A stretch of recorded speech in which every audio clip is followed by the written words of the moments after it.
যে সংস্কারের প্রস্তাব ঠিক করা হয়েছে, গণভোটে যাতে এই সংস্কারের প্রস্তাব হ্যাঁ ভোট জয়যুক্ত হয়, আমরা দেশবাসীকে সাথে নিয়ে সেটাকে আদায় করবো ইনশাআল্লাহ।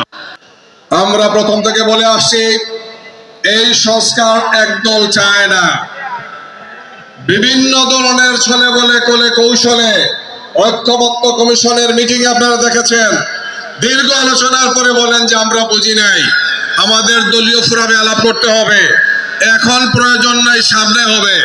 গুরুত্বপূর্ণ 15টি সংস্কার প্রস্তাবে তারা নোট অফ ডিসেন্ট দিয়েছেন।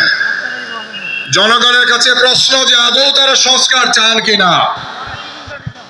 আমরা এর সাথে বলতে চাই, যে গণভোটের দাবি আমরা প্রথম দিন থেকে করে আসছি, সেই গণভোট বুঝতে তাদের 8 মাস লেগেছে। জনগণের কাছে তাদের আকাঙ্ক্ষা খুবই স্পষ্ট।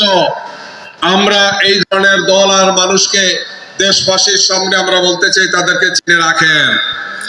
এদের দ্বারা অতীতেও দেশের কল্যাণ হয় নাই, ভবিষ্যতেও কোনো কল্যাণ হবে না। আজকে 8 দল বাংলাদেশের মানুষের আশা আকাঙ্ক্ষার প্রতীকে পরিণত হয়েছে।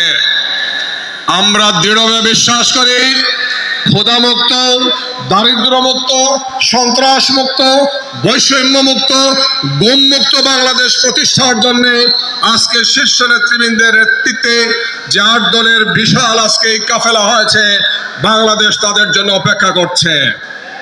বাংলাদেশের ভবিষ্যৎ, বাংলাদেশের আশা আকাঙ্ক্ষা 8 দলের সাথে সম্পৃক্ত ইনশাআল্লাহ।